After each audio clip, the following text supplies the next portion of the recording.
التنسيق مع فرقة الحمد والقاد والحمد لله إنشاء معاهد الحمد لتحفيظ القرآن الكريم.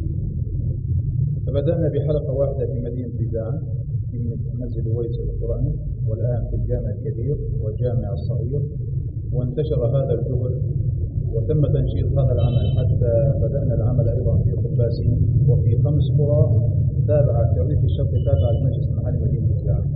والآن أصبح العدد الكلي أو الإجمالي تقريبا ما يقارب من 250 طالب، كلها تتعلم كتاب الله عز وجل وتحفظ تلاوة وتجويدا.